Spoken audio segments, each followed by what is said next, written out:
बिस्मिल्लाहिर्रहमानिर्रहीम, अस्सलाम वालेकुम। मामला शुरू हुआ हामिद मीर साहब और अज़मा बुखारी के दरमियान। हामिद मीर साहब ने अज़मा बुखारी के ख़िलाफ़ ट्वीट्स की, कोई चीज़ों में टैग किया, बताया, उनके बयानात को तनक़ीद का निशाना बनाया, और जवाब में वज़ीर इत्तलात अज़मा बुखारी साहिबा ने फिर हामिद मीर साहब को भी टैग कर कर के उनकी ट्वीट्स को साथ जोड़ जोड़ के जवाब दिए तुर्की बतुर्की। और ये सिलसिला चलता रहा और काफ़ी हमने देखा कि दिन तक ये चीज़ चली। मगर अब मामला इससे कहीं आगे बढ़ गया है, क्योंकि अब तो कई और सहाफ़ी इस पर बात कर रहे हैं, क्योंकि अज़मा साहिबा जो कर रही हैं उन पे शदीद तनक़ीद से हामिद मीर नहीं और बहुत से लोग करने लगे हैं। इनमें अब मालिक साहब भी हैं और वो कहते हैं जी हम बार बार पूछ रहे हैं, कोई जवाब नहीं आ रहा, बता दें ये जहाज़ का मामला क्या है। इसी में एक और ख़बर ये आ गई कि सीनियर सहाफ़ी जो कि वॉइस ऑफ अमेरिका के हेड भी रहे हैं, वॉइस ऑफ अमेरिका उर्दू के, कौकब फरशोरी साहब, इन्होंने अपने वीलॉग में जिक्र किया है कि अज़मा बुखारी साहबा का इस्तीफ़ा आने वाला है। और ये बड़े दावे से कह रहे हैं कि जी ये इस्तीफ़ा इसलिए आ रहा है कि बार बार गलतियां हुई हैं अज़मा साहिबा से, और बड़ी बड़ी गलतियां हैं। इनमें एक तो उन्होंने कहा कि पहले उन्होंने ये बात गलत कह दी, उस पर उन्होंने हाथ जोड़कर माफ़ी भी मांगी थी कि माँ बेटी नाले में गिरी नहीं। वो बात सही थी कि नाले में वो गिरी हैं, बाद में अज़मा साहिबा ने माफ़ी मांगी, इसको इन्होंने फ़ेक न्यूज़ करार दिया था। उसके बाद क्या हुआ कि एक सहाफ़ी को उठा लिया जाता है और कहा जाता है जी इसने फ़ेक न्यूज़ फैलाई, जबकि साबित हुआ कि उसने कोई फ़ेक न्यूज़ नहीं फैलाई। वो पूरी वीडियो उसी तरह बिल्कुल सही थी, कोई एडिटेड नहीं थी, और उसमें स्लिप ऑफ टंग था मरीम नवाज़ साहिबा का कि जी नवाज़ शरीफ की तरह मैं दावे या ऐलान नहीं करती, मैं काम करती हूँ, इस तरह से उन्होंने गुफ्तगू की थी। फिर वो सहाफ़ी को छोड़ना पड़ा, हम नहीं उससे वाबस्ता थे, उस पर बड़ी बात हुई। अब आके उन्होंने कहा कि जी एयर पंजाब के लिए हमने जहाज़ ख़रीदा है, ये एक नई एयरलाइन शुरू होने जा रही है। अब ये तो उन्होंने खुद सोच समझ कर प्रेस कॉन्फ्रेंस में बात की, ये तो नहीं कह सकते इन्फॉर्मेशन के बगैर आ गई या कुछ इस तरह से। असेंबली में अब उन्होंने और बात कर दी है, यानी अब अपने ही बयान से वो और तरफ चली गई हैं और कह रही हैं, यानी जवाब ये दिया जब सवाल हुआ कि जी जहाज़ कितने का है, 11 अरब का जहाज़ है। असेंबली पंजाब असेंबली में बात हुई तो इस पर जाहिर है कि वो गुस्से में आएंगे, क्यों ये किया जा रहा था। उन्होंने कहा कि अगर, क्योंकि पीपल्स पार्टी की तरफ से सवाल हुआ था, तो जवाब दिया अगर सिंध हुकूमत के जहाज़ पर बिलावल भुट्टो सफ़र कर सकते हैं तो मरीम नवाज़ साहिबा तो फिर वज़ीर आला हैं, फॉर्म 47 की हैं, वज़ीर आला तो है ना, तो वो क्यों नहीं जहाज़ पर सफ़र कर सकती हैं, फिर नया जहाज़ जो उनके शान शान हो। तो अज़मा साहिबा अब ये बात कर रही हैं, तो लिहाजा अब बातें और होती चली जा रही हैं, वज़न और बढ़ता चला जा रहा है। तो इस पर कौकब फरशोरी साहब कह रहे हैं कि जी अज़मा साहिबा का इस्तीफ़ा आने वाला है, क्योंकि ये मामला काफ़ी आगे चला गया है। बहरहाल बाकी मालिक साहब वहीं के वहीं खड़े हैं, उनके सवालात वहीं हैं, और उन्होंने तो तर्जमान पंजाब हुकूमत को बिठा कर भी सवाल किया। उन्होंने कहा जी मैं तो कोई तैयारी के साथ नहीं आया, मुझे क्या पता जहाज़ कितने का है एग्जैक्टली, ये नहीं मुझे पता। अब मालिक साहब ने पूछा ये तो बता दें कि जहाज़ एग्जैक्टली कितने का है। तर्जुमान वज़ीर पंजाब कहते हैं कि भाई मेरे पास अभी अदाद शुमार नहीं है और मैं इसके बारे में क्या बात कर सकता हूँ, ये कौसर काज़मी साहब ने कहा। तो उन्होंने बस इसका ये जवाब दे दिया कि जी मैं तो इस तरह से नहीं पता करके आया जहाज़ कितने का नहीं। बात शुरू हुई एयर पंजाब से, फिर बात आ गई, ले लिया तो क्या हुआ, सारे वज़ीर आला के पास है, किसी और वज़ीर आला के पास ऐसा नहीं है। राणा साहब ने बात की कि वसाइल बहुत हैं, सरकारी ख़र्चा वसाइल के मुताबिक नहीं होता, ज़रूरत के मुताबिक होता है कि कम से कम ख़र्चा करके आप बेहतरीन से बेहतरीन चीज़ लें।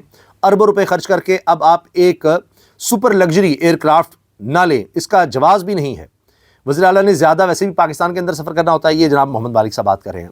असल बात यह है कि उनको क्या फ़र्क पड़ता है, क्योंकि अब तो उन्होंने वज़रा के लिए और इसके अलावा ब्यूरोक्रेसी के लिए 1 अरब से ज़्यादा गाड़ियाँ लग्जरी मंगवा ली हैं, लग्जरी जहाज़। अब पहले ही पता चल रहा है कि कौन सी एयरलाइन इसके लिए इस तरह का लग्जरी जहाज़ खरीदा जाता है जिसमें पायलट वगैरह के अलावा, पायलट को पायलट के अलावा 17 सीटें बच जाती हैं, बाकी उसको आपने कमर्शियल किया अप्लाई करना है। तो अज़मा साहिबा ने असेंबली में फिर बयान ही और कर दिया कि मतलब अगर मरीम का इस्तेमाल करें तो क्या हो गया, क्योंकि राना सनाउल्लाह कह चुके हैं कि ये वज़ीर आला साहिबा के लिए है। अब मरीम साहिबा के लिए सिर्फ यही नहीं, 2 मज़ीद गाड़ियाँ ली जा रही हैं और उनको अब जैमर के तौर पर इस्तेमाल करना है, और ये भी कोई मामूली गाड़ियाँ नहीं। ज़ाहिर है मरीम नवाज़ साहिबा के शान शान होनी चाहिए, सरकारी ख़जाने से ली जाएंगी, और फिर ये क्या उन्होंने कोई ये अपनी ज़ात के लिए सिर्फ रखनी है, ये जो भी आगे वज़ीर आला है उसके लिए होगी, तो लिहाजा आपने इस पर तनकीद नहीं करनी। ये 2 फॉर्चूनर गाड़ियाँ हैं जी, और इनमें जैमर नस्ब किए जाएंगे। 4 करोड़ की ये गाड़ियाँ हैं। जो पुरानी गाड़ियां हैं वो नहीं होनी चाहिए, तमाम गाड़ियां नई। जब सबको नई मिल रही हैं तो मरीम साहिबा सबसे आगे हैं, उन्होंने भी नई लेनी है, औरों को भी नई लेकर देनी है उन्होंने गाड़ियां। तो इस वक्त جو تو سرکار میں ہے اس کی موج ہے، باقی سارے اس وقت اب پریشان پھریں، پرائیویٹ سیکٹر پریشان پھریں، کیونکہ حکومت نے سوچ لیا ہوا ہے کہ جتنا بھی پیسہ ہے وہ ہم نے اپنے پر خرچ زیادہ سے زیادہ کرنا ہے۔ بھائی اتنا بجٹ ہے، کون سا کوئی پوچھنے والا ہے؟ تو لوگوں کے لیے ٹیکسی شیکسی یہ وہ انتظام ہم کر رہے ہیں نا چند ہزار لوگوں کے لیے، تو اپنے لیے کیوں نہ کریں؟ اس کے علاوہ جناب اب ڈی ایس این جی بھی اپنی ہوگی۔ پی ٹی وی کی کوریج سے شاید وہ مطمئن نہیں تھیں، ہر جگہ پی ٹی وی جاتا تھا مریم نواز صاحب کو کور کرنے، اس سے مطمئن نہیں ہوئی، تو اب انہوں نے ڈی ایس این جی کا بھی انتظام کر لیا ہے۔ اس سے پہلے انہیں پرائیویٹ کمپنی کو دیا ہوا تھا ٹھیکہ، ان سے کوریج کروا رہی تھیں، تو اب D S N G O B van بھی خرید لی ہے، وہ عملہ بھی ہوگا، سارا کچھ ہوگا، سرکاری خزانے سے تنخواہیں جائیں گی، سرکاری خزانے سے اس کو غریب کے ٹیکس کے پیسے سے یہ سب لیا جائے گا، یہ ہے۔ باقی اسلام آباد میں جناب متوسط طبقہ، غریب طبقہ موٹر سائیکلوں پہ دھکے کھا رہا ہے، کیونکہ آج بھی یہ خبریں تھیں کہ وہاں پر روزے کی حالت میں لوگ لائنوں میں لگے ہوئے تھے موٹر سائیکل سوار اسلام آباد میں، اور وہ ٹیگ لگوانا ہے جی آپ نے ٹیگ، وہ بارش سے اتر جائے، کوئی اتار کے لے جائے، کچھ بھی کر لے، کیونکہ ویسے تو گاڑی کے اندر ہوتا ہے، اب یہ ہم ٹیگ بھائی جب آپ کے پاس نمبر پلیٹس ہیں وہ ڈیٹیکٹ ہو سکتی ہیں اگر، تو اس سے کیا ہوگا، کوئی اتار کے دوسری پہ لگا دے۔ بہرحال حکومت نے کچھ نہ کچھ کرنا ہے، وہ کر رہے ہیں، انہوں نے دکھانا ہے وہ دکھا رہے ہیں کہ جی دیکھیں ہم کیا کیا اقدامات لے رہے ہیں۔ خان صاحب کے حوالے سے ایک اور میں آپ سے عرض کر دوں بڑی خبر کہ برطانیہ میں بھی جی ان کے لیے آواز اٹھ گئی ہے، اور برطانیہ میں خیر انسانی حقوق کے حوالے سے بات ہو رہی ہے، اب سی سی ڈی پہ بڑی تنقید ہو رہی ہے، تو برطانیہ پر بات کرنے سے پہلے میں بتا دوں کہ ایک اور معاملہ بھی آیا ہے کہ سرگودا میں بدنام زمانہ کہا جاتا ہے، ان کو کئی قتل اور کئی اور مقدمات میں یہ صاحب مطلوب تھے جی، فیصل شفقت بھٹی۔ اب انہوں نے ویڈیو بھی بنائی، کافی عرصے سے مفرور تھے، واپس آئے، انہوں نے کہا جی میری صلح ہو گئی جی مخالفین سے، اور جب یہ آئے تو اس کے بعد پھر پولیس مقابلہ ہو گیا اور اس میں یہ مارے گئے ہیں۔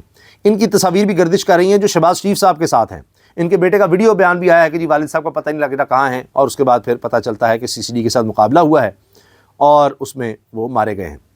یہ جناب سارا قصہ ہے۔ اب یہ ایک اور اضافہ ہو گیا ہے، ہیومن رائٹس کی جتنی آرگنائزیشنز ہیں انہوں نے کہا جی 900 بندے اتنے مہینوں میں مارے گئے ہیں، یہ ہوا ہے، یہ ماورا عدالت قتل ہے، فلاں ہے، اس فہرست میں ایک اور اضافہ ہو گیا ہے۔ لگ یہی رہا ہے کہ حکومت کی پالیسی ہارڈنڈ کرمنلز جتنے بھی ہیں، مفرور ہیں، قاتل ہیں، ان کا اب یہی علاج ہے کہ ان کو پولیس مقابلوں کے ذریعے ہی ان کا معاملہ نمٹایا جائے۔ اب لگ یہ رہا ہے کہ آپ جتنی مرضی تنقید کر لیں، انہوں نے اس سے پیچھے نہیں ہٹنا۔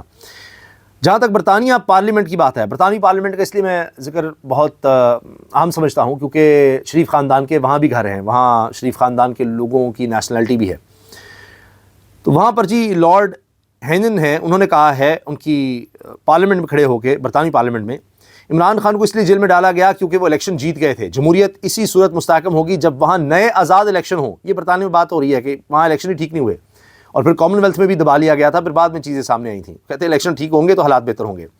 نومبر 2019 میں نواز شریف جیل سے سیدھے برطانیہ علاج کے لیے آئے، برطانوی حکومت نے نواز شریف کو آنے کی اجازت دی۔ کیا اگر کل کو عمران خان کی فیملی یہی درخواست دیتی ہے تو کیا برطانیہ کی حکومت عمران خان کو انٹری کی اجازت دے گی؟ برطانوی رکن پارلیمنٹ نے یہ سوال کیا۔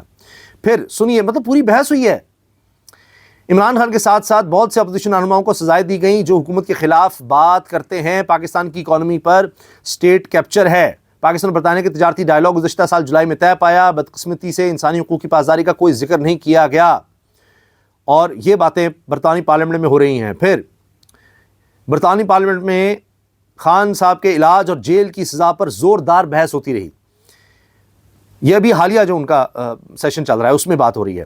عمران خان برطانوی سبجیکٹ اس لیے بھی ہیں کہ ان کا کنیکشن ہے، پاکستان کامن ویلتھ رہا ہے، یعنی سلطنت برطانیہ کے انڈر رہا ہے، یہ بہت بڑا اور پرانا تعلق ہے۔ برطانیہ میں 1.5 ملین پاکستانی، 15 لاکھ پاکستانی رہتے ہیں۔ عمران خان اس لیے جیل میں ہیں کہ وہ الیکشن جیتے، تب تک پاکستان میں معاشی اور سیاسی ترقی نہیں آ سکتی جب تک جمہوریت بحال نہ ہو۔ ہمارا مطالبہ برطانیہ سے ہے پاکستانی اتھارٹیز پر زور ڈالے کہ شفاف الیکشن کرائے جائیں۔ یہ جناب خان صاحب کی صحت پر برطانیہ میں جو بحث ہوئی ہے اس کا میں نے آپ کو خلاصہ پیش کیا ہے، وہاں پر پارلیمنٹینز کھڑے ہو کر یہ بات کر رہے ہیں۔ تو آپ دیکھیے دنیا بھر میں یہ آوازیں اٹھ رہی ہیں، لیکن حکومت سمجھتی ہے کہ جو مرضی باہر ہوتا رہے، خان جب تک اندر ہے کوئی مسئلہ نہیں ہے، باہر کی طاقتوں کو خوش رکھو، اصل وہاں پر جو ان کے اہم رہنما ہیں ان کو خوش رکھو، جو وہ کہتے ہیں کرتے چلے جاؤ، تو ہم پر دباؤ کم رہے گا۔ لیکن آخر کب تک، یہ سوال ہے۔ اجازت دیجیے، اللہ حافظ۔